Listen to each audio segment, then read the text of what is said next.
Okay, everyone, and welcome back to the Morning Edge webinar. So let's move this out of the way. And we'll get into the euro. So we've already come off a decent chunk of change. I don't remember right now where we had the support from yesterday. I haven't even looked at the bias chart. But we've broken down, obviously, the news. We talked about, if some of y'all, I see more people have jumped in, missed the news this morning. The euro's having a tough time. Most of the tough time on the euro that they're seeing is, we'll just cover the first paragraph, essentially. It just says, the single currency shed 8/10 against the dollar with investor fearing far-right Eurosceptic candidate Marine Le Pen was gaining momentum before France's presidential election. The cost of hedging volatility in the single currency against the dollar around the time of the final French vote on May the 7th rose to its highest in over a week. Elections in Netherlands, Germany, and possibly Italy, more wrangling over Greece's bailout, and an upcoming election in the ECB's monthly bond buying volumes are also playing on investors' nerves, analysts said. So it's, it's kind of a contra to what the gold is. Remember we talked all about last week. Hey, Shy Girl's here. Hey, Tracy. Glad to have you. Glad to have you in the house. Tracy and I used to do a webinar sometime back, quite a few years back, a daily little webinar. So anyway, it's kind of like the way gold was. Remember how we talked about for the last few weeks how gold was. It was in that mode where the glass was half full. Bonds are going up, fantastic. That's beneficial for the gold. Bonds are starting to slide out. Who cares about the bonds? Gold keeps on going higher. Well, it's the same thing now. Now the glass on the euro, after looking so bullish, is now turned half empty. Everything's negative, or at least that's the way the market perceives it. So we've come into a pretty decent area here. I think we'll eventually see this 624. Just a quick recap. You remember we had talked about this 716 being a kind of like a pit stop, and we did see a decent pullback before our eventual target here, which was 758. It came back. Surprisingly, we ended up going up here towards this 816, even above it. Pauly. We talked about a more sustained pullback, and then we could see if I never thought it would make it up here. That I'm not going to say. I never thought this the whole time I was saying. I wasn't sure we make it to 8. When it got there, I said, well, I just don't see any follow-through ahead of NFP. And we did see the pullback. But we thought once it got up to 758, we'd see a more pronounced pullback. And this is what I thought, well, we're going to eventually come down to 568.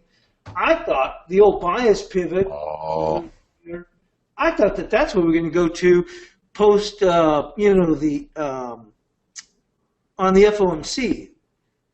Colin says, I think your charts are not showing. I'm on the gold page, so I'm glad you pointed that out, Colin. So hang on. Thanks, appreciate it.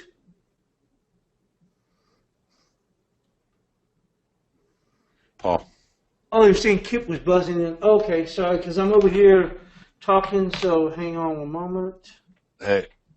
And I wasn't listening on the thing, so I think, Paul. Kip? Yeah. Can you hear me? I hear you now. Okay, yeah.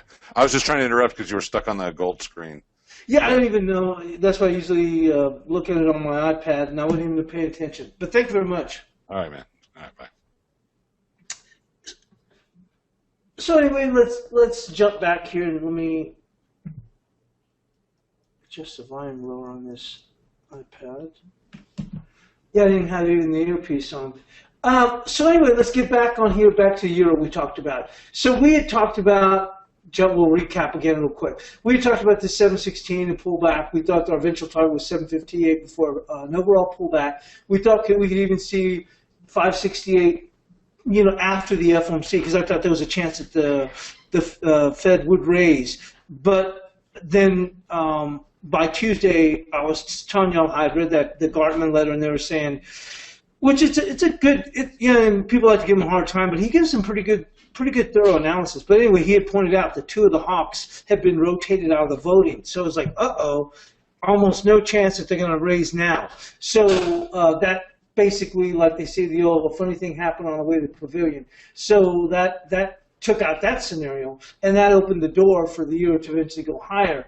But like I said, when we busted up in here, I kept thinking, you know, this NFP is going to look good. We saw great ADP, and that's what opened the door for us to go lower. So I never thought our target was 758.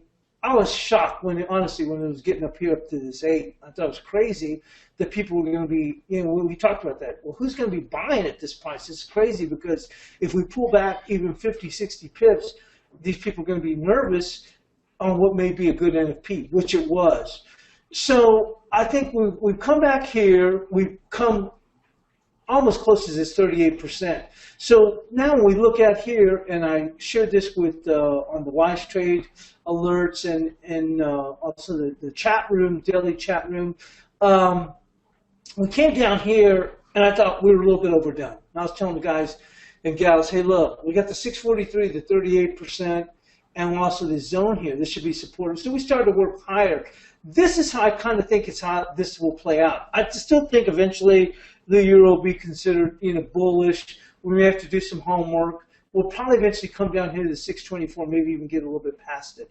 We may even get, we'll throw this out here, not for today, but before all said and done, we may eventually get down to here. Let's take a look then.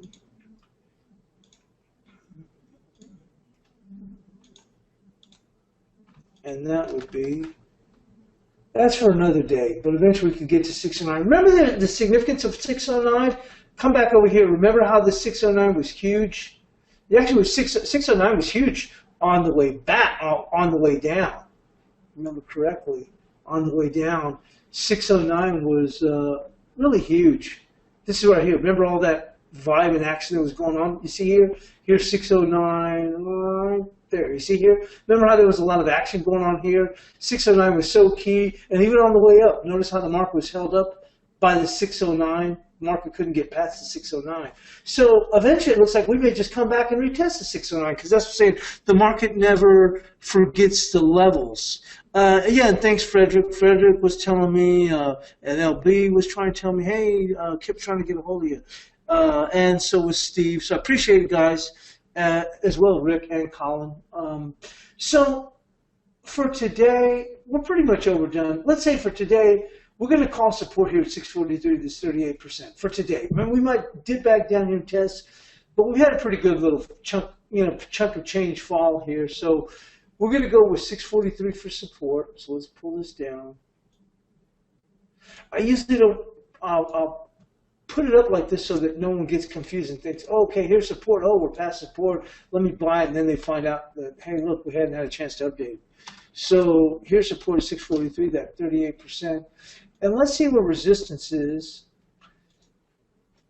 We're going to go with 716 because we're pretty oversold. So if they pop up 716, so we're going to get clipping along here. And let's say, I was going to say range, but it's not. Overall, the euro still looks pretty doggone bullish. Look at that.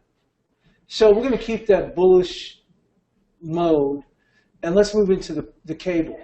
Wow, we got past the 24.15. I actually was showing a chart with the guys this morning and on the WizeTrade alerts.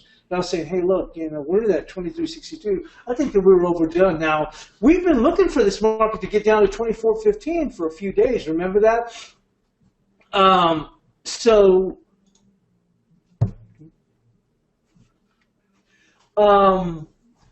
we obviously overshot it. I mean, everything's, like I said, everything started turning pretty negative. But we put out this 23.62, and I think that's a pretty good little area. If we're going to go a little bit further, let's take a look. There's some pretty good volume touching right in here. So let's pull this out. I don't like it to be that long. Okay, so this looks pretty good right there. So we're going to call that support.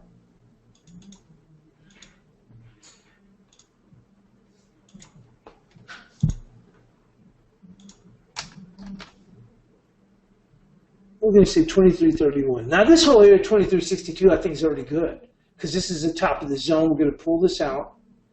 And you see how this 2361 has been huge? You see that? Because I always go with the touches.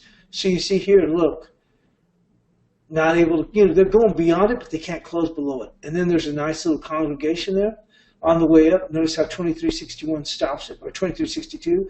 Once we get above it, it's blue skies ahead. We come back to support. Where do we come back to support? 2362. They come back, and where are they having a tough time? They break, and they're trying to get back above it. Can't get above 2362. We rally them up, and where do we come back for support? 2362. So that's how I come up with these zones. I'm just going by the touches, and I try and visually, I can look back and I can stand back and go, oh, okay, I see that. So you can see that if you've been short, a good area to cover, or looking at, if you've been short and you're saying, look, I'm targeting, I think Paul's crazy. He doesn't know what the heck he's talking about. We're not going to stop at 24.15. We're going well past that. Oh, okay, great. Well, then you would have been looking around this 23.62, and you said, yeah, I was right. I knew it was going to go lower. Paul was too conservative with this. I knew it was going to go low. So then you had a good range, a good areas by just looking at this zone. So that's what I'm saying is that's the way I look at them is where the most touches are. I guess I'm not I've said it before, I'm not a volume analysis kind of guy, but this is essentially probably if you're looking at where you see a lot of volume.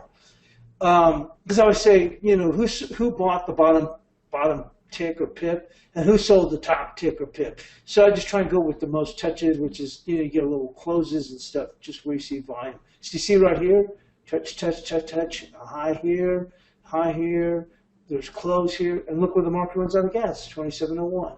So I think this is a good area. Can they overshoot a little bit? Yeah, possibly, and that would be 2333. And on the upside, we'll say 25. Well, that's a bit of a stretch even for here. So we'll say the upside is going to be here. I'll show you where for today. It's going to be right there. 24.79. That's even a punch, so let's give it a little bit lower. You see where those close was? Well, right there. So 24.45. 24.45 and 23.33.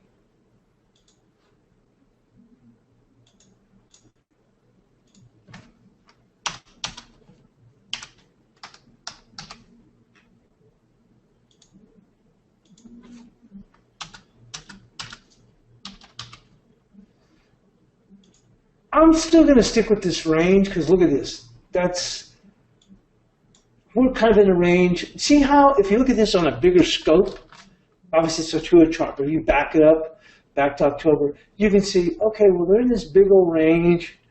And I think the market would settle itself here and maybe try and come back up here. And then maybe we may come down here to this 22.46, and which won't be good if they fall into this range. If they fall into this range, generally what happens is they go to the 50% mark of the range, which is going to put us right around 22.46. I would think we'll get a little bit of a bounce off of this area here. So that's on the cable. Let's move into the Aussie. See what's shaking there.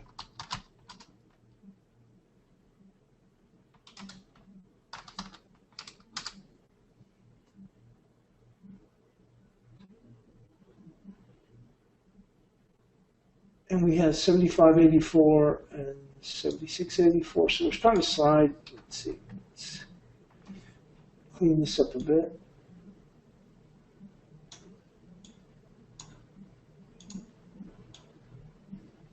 You know me, I like to have all my little ranges colored in, just like with the euro or the cable. Makes things real easy to identify. This up, move this here.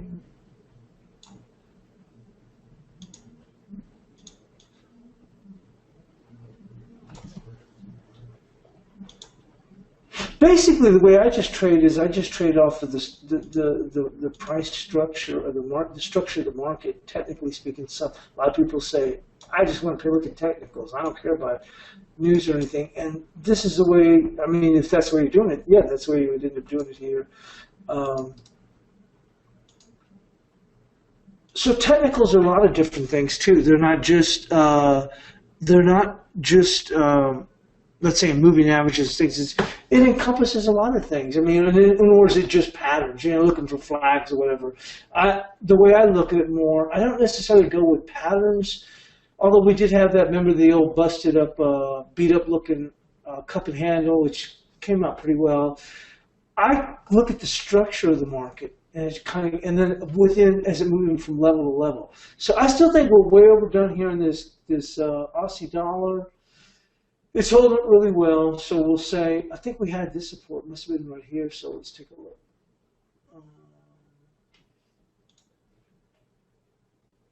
75.84, and that's his 75.84 right here. And I think this was what, 76.84. We'll look at that also.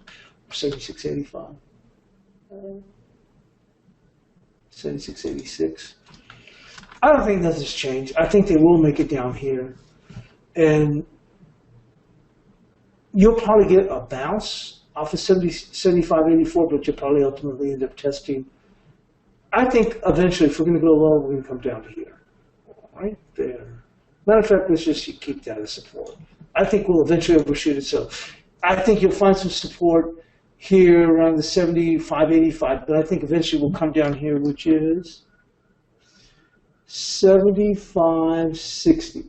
So we'll keep everything else except that we're going to move this down to 75.60.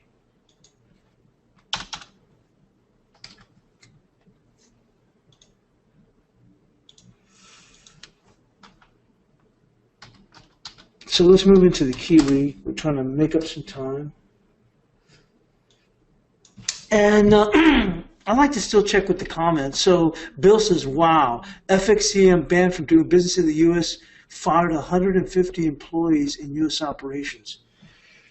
Well, FXCM has been having a lot of issues. I mean, I didn't look into the story. Pedro out of London, he's one of the guys in the chat room. Super nice guy, too. He's the one to point out the story. I mean, I didn't go into the story too much. Like I said, I've never had an account with FXCM. I don't have any, a bone to pick or any, gripes or grudges against them whatsoever. So I just looked into the story and like, wow, okay, just kind of Bill said, but wow, and then, okay, time to move on. Moving on, because I was looking at gold in the Asian session. But yeah, it's very strict here in the U.S. I mean, I know a lot of people gripe about Dodd-Frank and all that, and people gripe about all, and a lot of that stuff is, way overdone. But I tell you what, a lot of that stuff has saved a lot of people's rear ends. I'll tell you that for sure, because some people lost a good chunk of money when we had the Swiss National Bank thing, not only from the SMB, but some of those brokerages went belly up over there in Europe. In London, and these people lost a pretty good chunk of change, and it didn't happen here in the States. Because tell you what, I mean, I wish in some ways I don't think that's good. We had the kind of leverage that they have in Europe, although that's kind of wacky leverage. But they're very strict here in the States. Sometimes it's almost borderline onerous, but I tell you what, it saves a lot of people money. You know what I mean? So. But getting back to that, someone was asking me at the beginning, who do you recommend for brokers? Well, I don't necessarily recommend, but we do use here on the WizeTrade, eventually went to Trade King. And one of the guys was saying, hey, look, I hear the accounts are all moving to Gain Capital. Well, Trade King clears through Gain Capital. So, here's the thing, when you hear something like that happen, people want safety. I'm just telling you, that's the way it is. So we're talking about Luca. Luca was saying, well, I got an account with FXCM in London. I'm really worried about that. And I said, hey, look, I'm not necessarily, I don't think it's that they're going out of business. They're just banned from doing operations here in the U.S. But what you'll see is last time, it's just like you said, after what happened after the Swiss National Bank with some of these firms that went belly up, people shoot first and ask questions later. People are going to be running for the exits. I already told you before, we talked about that before we talked with the dollar, with the euro dollar a few months back. I like to talk about the market analogies.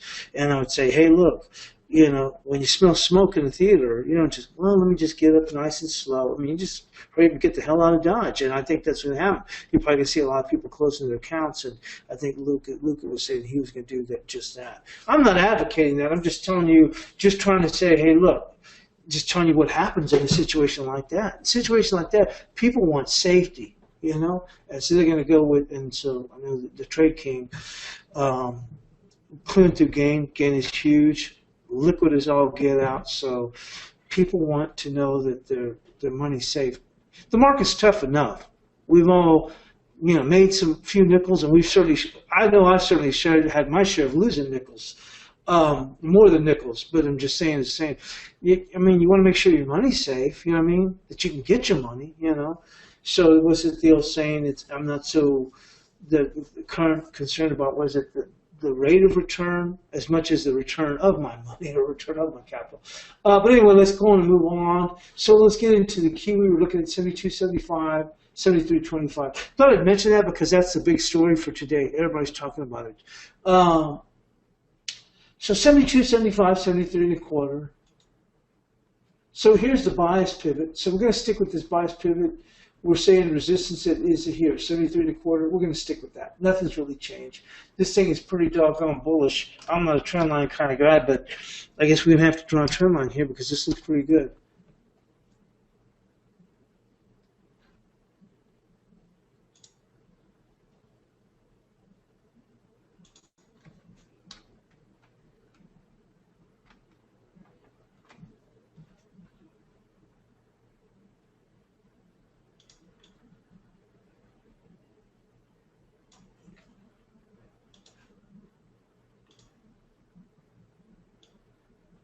So this is an interesting one to watch because we'll have to see how we hold up overall.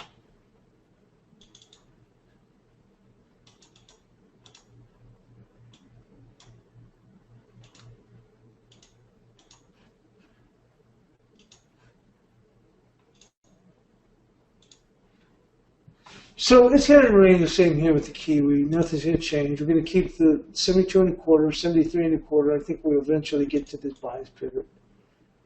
But we'll only know in the fullness of time. So let's go and move on here now to the dollar CAD. Let's see what's shaking there.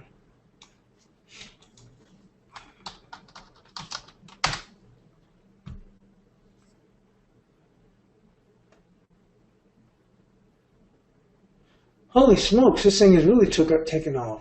30.97, yeah, sure. 30.97 is in the dust when it came to but of course we had the BOC, that's right, so, okay.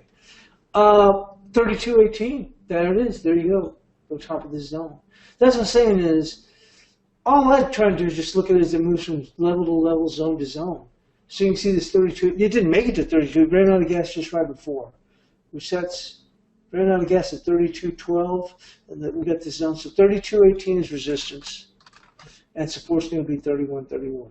It's that, just plain and simple. And now this has changed. Well, it's not range yet. I mean, if it spends a few more days up here, because we look at stuff very, very short term. And I thought that eventually we'd end up working down here, all things being equal. But it looks like that will not be the case for a little bit. So you just have to be malleable in the way you look at things. So it's like, okay, they're not going there, so they're going the other way. Essentially, that's the way to look at it. So you don't want to put too much. You don't want to put too much stock in something. You have to be really flexible, and you have to be like. I learned a while back, and I had to learn the hard way. You have to you can't stake yourself in a position where you say, no, the market's wrong, or I know it's going to go here, and you tell everybody, your brother, sister, dog, cat, and uncle. This is where the market's going, because that's how you get screwed up, because what happens is then you're not open to looking at changes in the market. We've already had a pretty good fall in the dollar CAD. You see, they try to make one more run up here, we came back down. So it looks like we had a pretty good test here, 1, 2, and almost 3, but. So now when we break above here, it looks like, okay, well, it doesn't mean we're going to go blue skies ahead, but we'll probably get through some corrective action. So any moves down here, people that are short are going to be looking to try and buy. So that's, I think, we're going to a little bit of a corrective phase. For right now, 32.18, it's going to be 31.31, and moves down here will probably be well supported. Doesn't mean we won't go lower. We'll probably come down to right there, just below 31.31. You see that? So matter of fact, we'll even mark it off. What the heck? Let's mark it off right here. So we'll say that's going to be support right there, which is 31.14. So 31.14 is going to be support. 32.18. Doggone if we didn't go over the break. So hold on.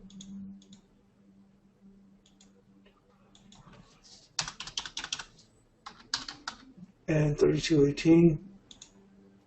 It's still bearish. If we do a little bit of work down here, we can change it to a range. It's time to go on break. That's how much we've got done so far. And thanks for joining us here on the Morning Edge. We're on break.